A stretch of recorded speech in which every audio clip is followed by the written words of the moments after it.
Welcome to the Digital Signage Player Status application. I developed this application because I needed it and thought it may be useful to others with the same need.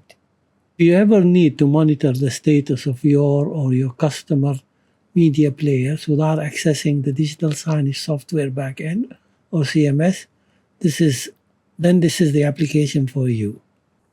If you ever want to allow others, including your customers or IT support members, to monitor the status of the media players without having to access the backend, then this is the application for you.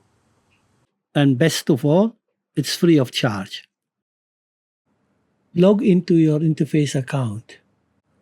Head over to Account, then select My Credential Keys. Enter a name for the key. Make sure it's relevant to the network. Enter the description.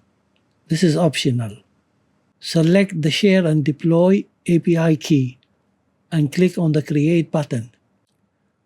Copy the key to the clipboard and make a note of it. Head over to dsplayerstatus.info.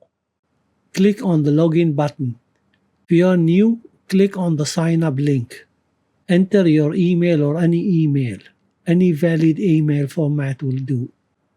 Enter a password, minimum 8 characters.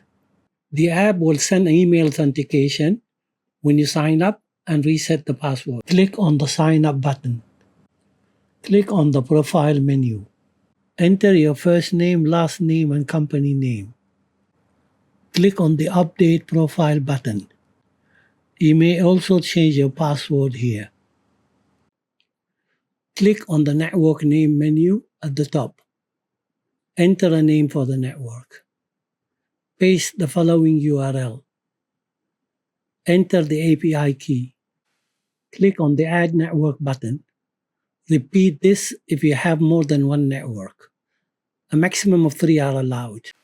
Once you add the network, you'll be able to edit it or delete it.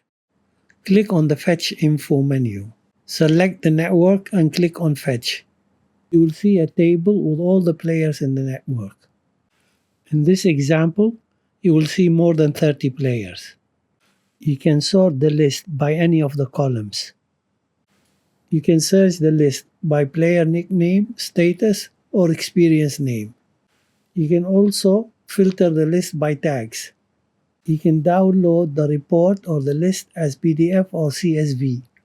The default name will be the name of the network and the date you generated the report. You may type any name. Here is an example of a PDF report. Thank you. If you like what you see, follow me on LinkedIn @ABalfaqih.